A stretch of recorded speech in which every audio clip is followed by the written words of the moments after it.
Hi, I'm Max Levine. I'm a director at CEA. I'm here to talk to you today about the factors that contribute to fishery improvement project success around the world and findings from our 2020 Global Landscape Review on Fips. We conducted a global landscape review of fishery improvement projects last year.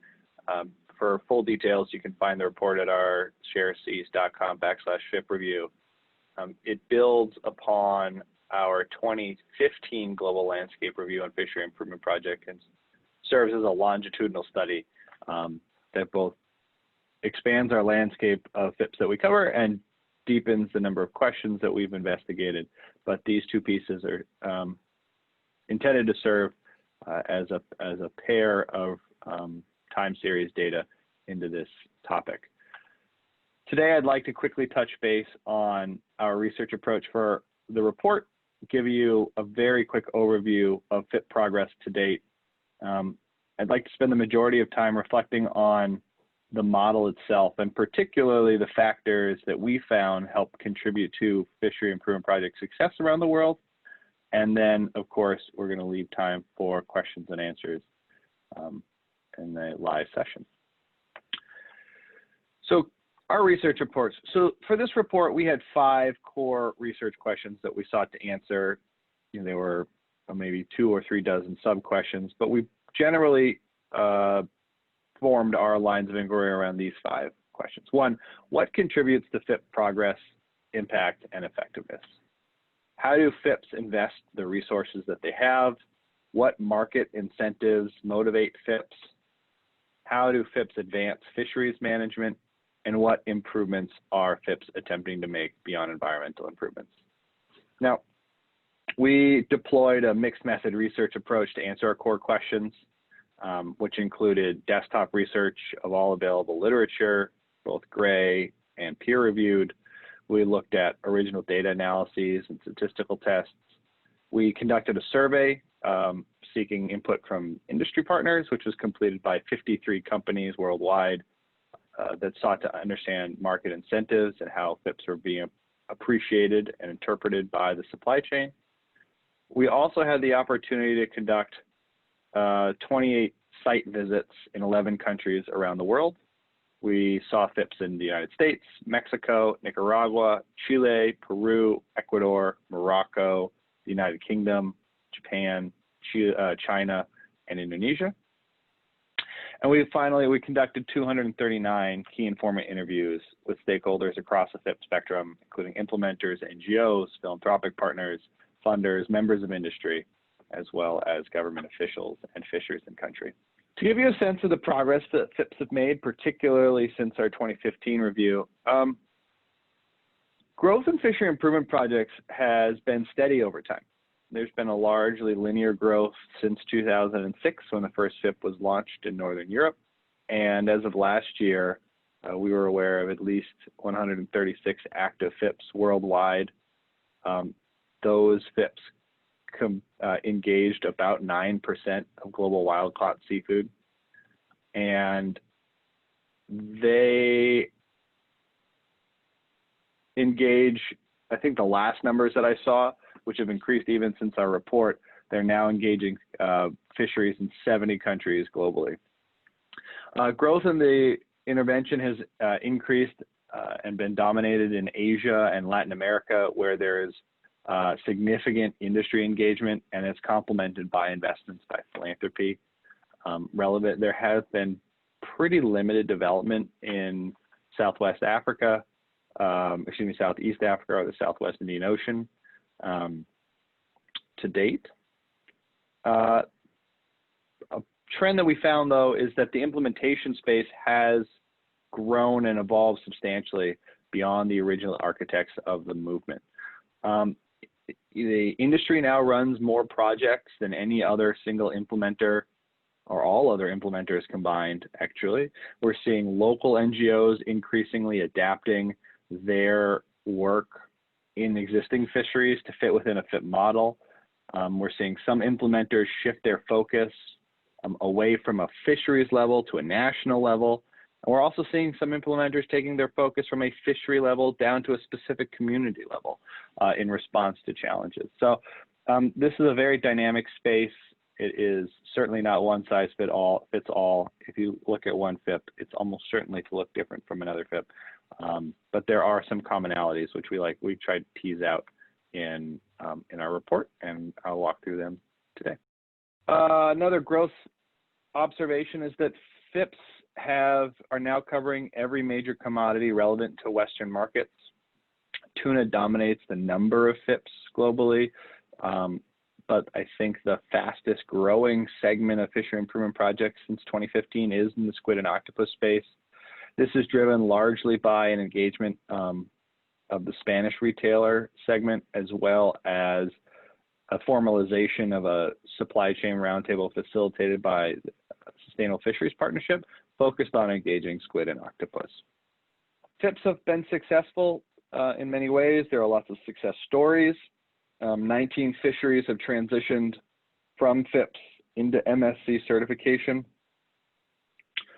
Another indication of growth is 3 fisheries have improved their seafood watch ratings from red into yellow, from avoid to good alternative, rated by the Monterey Bay Aquarium Seafood Watch program. And an increasingly popular option is to work within the fair trade certification. As of March of last year, as of March of this year, there were 12 fair trade certified fisheries, and 4 of which were also participating in a fishery improvement project alongside. And fair trade certification is also increasingly popular as a kind of a terminal end to the project, which I guess is en route ultimately to performing at an MSc level of sustainability.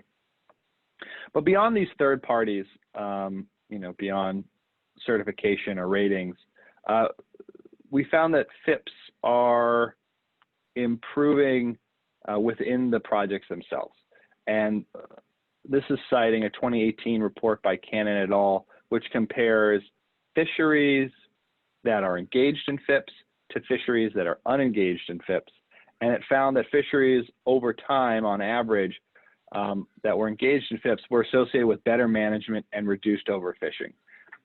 This was a correlation study. It wasn't a causal study, but it was the first time that we saw a comparative analysis between fisheries that were engaged in FIPs and fisheries that were not engaged in FIPs, as opposed to looking at the growth of projects solely within the FIP cohort. I think this was a substantial step forward in terms of how we interpret effectiveness and success within the model. But as I mentioned, I want to spend the majority of the time talking about reflections on the model. In addition to the 5 questions that we set out at the beginning of the conversation, we lumped a lot of our insights within this kind of broad overarching observation. Really, we had 2 observations about the movement since 2015. And the first observation, which I've already touched on a little bit, is that the model continues to evolve and approaches continue to iterate. And that led us to question, what explains this continued evolution? Why is it maintaining its dynamism, and why is it not holding form? Secondly, our second observation was really in response to perhaps the most basic question of all, which is, do FIPs work? And I think the answer is yes. Certainly they've worked for some fisheries, but there are plenty of examples where it hasn't worked, or it's taken a lot longer than initially anticipated. So this year, as opposed to 2015, we sought to concretely articulate the different factors that are associated with more successful FIPs. This is something that we lightly touched on in our last report, but really tried to focus on in this report. While there are these 2 observations, I'm only going to focus on the second observation today, as I believe it will pertain more directly to the nature of this conference. There are 2 types of factors that we had identified influencing the likelihood of success for fishery improvement projects. There are those factors that are within the control of fishery improvement projects and the stakeholders that engage them, and there are factors that are outside, largely outside the bounds, that are still important, but are less, there's less agency that the FIP has over them. The first and foremost factor that influences FIP success is leadership. It is an essential component for FIP success, and it is the factor that was identified early and often, and perhaps most often, by stakeholders on the ground who've been engaging in FIPs. Having a strong leader who's got pre-existing connections to government and who understands the nature of fishery improvement projects, has an understanding of the MSC principles that they're working towards, and who are embedded in local communities that have trust within those facilities, tends to be an effective implementing partner. Engaging the right stakeholders early in the process also came through as an important factor of success as well. And this means, after a FIP does its pre-assessment, understands where the deficiencies in the fishery are, and it sets up its work plan, identifying the actors who need to be at the table to make the changes they are seeking, and getting them around the table early was critical, particularly when it comes to government. FIPs who have been successful in the driving change often talk about their success in recruiting government individuals and agencies to help co-develop solutions that are relevant for the local context, that then create a champion within government who can both carry and promote the changes that are being sought. For almost all FIPs, some degree of policy change is required, and so having government on board in this way is important. And a lot of the FIPs who sought to bring on government midstream in the process, or even other influential stakeholders like new industry or new communities, found that they had a harder time compelling them within the vision, because those actors felt like they were having this vision hoisted upon them as opposed to being co-developed and bought in from the beginning of the process. Effort level is important. There needs to be consistency, and consistency is important for maintaining momentum, for keeping stakeholders engaged and building credibility of the intervention. I think, interestingly, on-the-ground informants never suggested that more money was the limiting factor for success. Of course, they said money was necessary to keep these processes going so they could influence behavior change at certain levels. But it wasn't if you give us more money, then this problem goes away scenario in any of the FIPs that we saw. And lastly, there are certain supply chain dynamics and market structures that lend themselves to more successful projects. I think, in short, the more consolidated, the shorter the supply chain, the better, the easier it is to transmit market signals. And having existing buyer demand engagement at the onset is very beneficial, if not onboarding them early in the process to send kind of consistent signals that these interventions, these activities are important to the buyers. Collectively, we see these four elements as composing kind of the best practices that might increase the likelihood of success of projects. But as I said, there are certain dynamics that are external to the FIP that will also alter performance regardless of how effectively a FIP is implemented. I mentioned, for most FIP, success is contingent on governments making change on policies being created and then being enforced. And while FIPs can effectively supplement certain aspects of fisheries management, they do not have the ability to adopt new policies on behalf of the state. And they do not have the ability to enforce compliance in many cases in keeping with those regulations. And those are often the critical hurdles needed to reform fisheries. So I think simply here, government capacity is likely the most influential factor on FIP progress. This is reflected time and again across interviews with key informants, as well as in our statistical analyses. FIPs operating in countries with better management capacity move more quickly. And the other factor is a little more straightforward.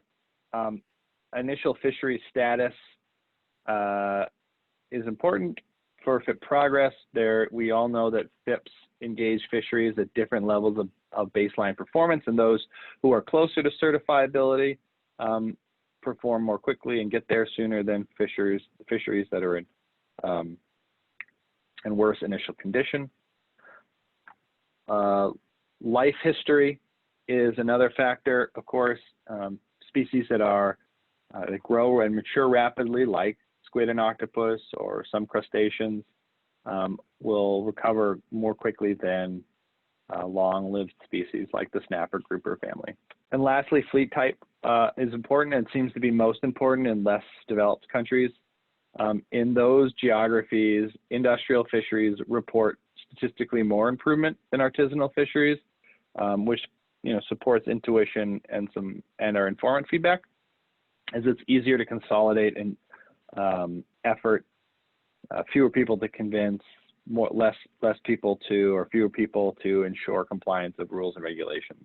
And so those factors are important factors that largely are beyond it. Maybe one quick moment one thing to highlight in government capacity that we found this time around that I thought was important is that understanding the management goals for the government working on these fisheries is critical. In a lot of geographies, sustainable fisheries management isn't the only goal or a goal among the targets of the government. There are a lot of reasons and values for managing fisheries, including having output targets, including becoming a livelihoods measure or a redistribution or an equitable restitution or restoration of status for peoples who had been marginalized over time. So there's understanding where the government is and the goals of the government and trying to align them early with the goals of the FIP is important, because if the two don't share the same goals, it is less likely that the government will be fully supported and bought into the process, which oftentimes will slow down the progress of the intervention. To me, outlining those kind of two sets of factors are important for two reasons. I mean, first, by articulating what influential factors are within stakeholder control, I think FIPS can seek to adopt better practices, and this can increase the likelihood of success. And I hope these are some things that are taken away from this presentation. But second, I think it helps us better understand what to look for when FIPS don't perform as expected as well. We can understand, is it due to shortcomings in the FIP? Was it poorly run? Was it poorly executed? Was it not set up to succeed? Or was it due to factors beyond the FIP's control that would naturally lead it to progress more slowly? And understanding and empathizing with those is important too. I think the latter point is important because as researchers, we should be careful about assessing the success of the model writ large for fisheries that are currently engaged in FIPS, because they look very different than the original FIPS that were started in the whitefish fisheries of Northern Europe and the salmon fisheries in Russia. Those fisheries had a lot of pre-existing conditions that set themselves up for success, and the model is now being deployed further and further away from those initial geographies and face a suite of problems or challenges that weren't present at the onset. The last thing I'd like to touch on is that FIPS, of course, by definition, engage individual fishers as well as communities, both on the beaches and in the processing sector. And the FIP model was not initially set up with people particularly in mind. This is an environmental conservation intervention at its heart, and it's being retrofitted now to start to incorporate the many stakeholders that are involved. And Southwest Indian Ocean octopus fisheries are largely artisanal, small scale, and it's important both to livelihoods and food security in many places. There are a lot of ways that these fisheries contribute to the community and contribute to human well-being beyond just the conservation value of the fishery. MSC and fishery improvement projects are geared towards environmental outcomes. And generally speaking, as you can see in this chart, they only address a kind of a subset of the broader human well-being spectrum. And so this is just one framework that we use to interpret kind of what human well-being means and the relationship it has to fishery improvement projects. In the orange boxes, in the pink boxes, you can see the elements that Fips look to engage, and that's economic wealth, material wealth, and employment. If you move towards certification, they also start to touch on some aspects of governance, rights and access, transparency and accountability, but really there are cultural, health, and social dimensions that are largely outside.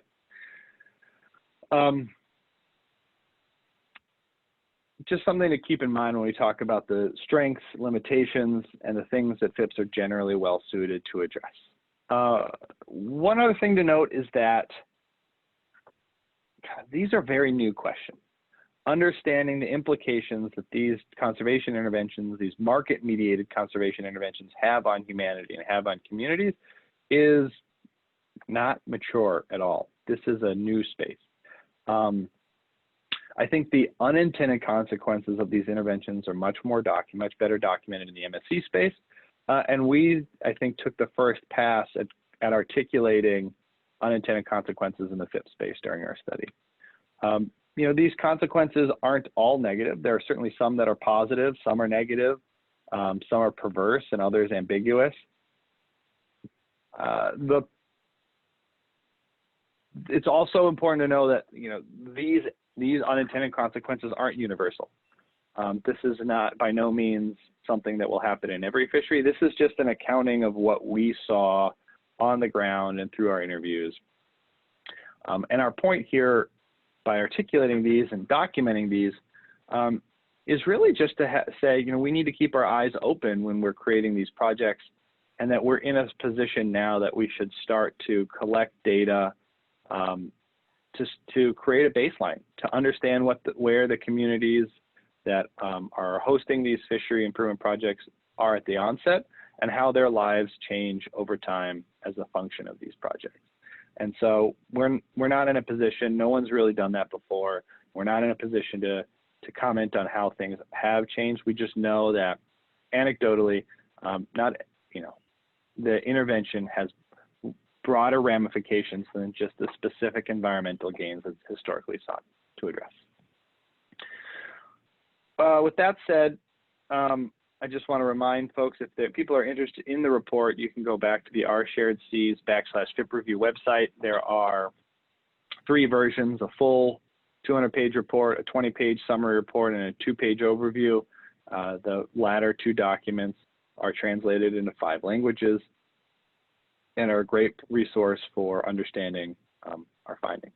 Thanks everyone for listening and watching this presentation. I hope you have found it informative. I hope you have a lot of questions. Fortunately, unfortunately, my colleague John Thomas will be answering your questions as he's 3 hours closer to you. And particularly speaking, he'd be able to address a lot of the questions that I started to touch on at the end about the human dimension. Please feel free to reach out to me if you have any questions at mlevine@cea.com. And I'm very excited that this conversation is happening. I hope that we can be a resource for you in the future, and together we can make our fisheries more sustainable for this generation and those that come. Thanks.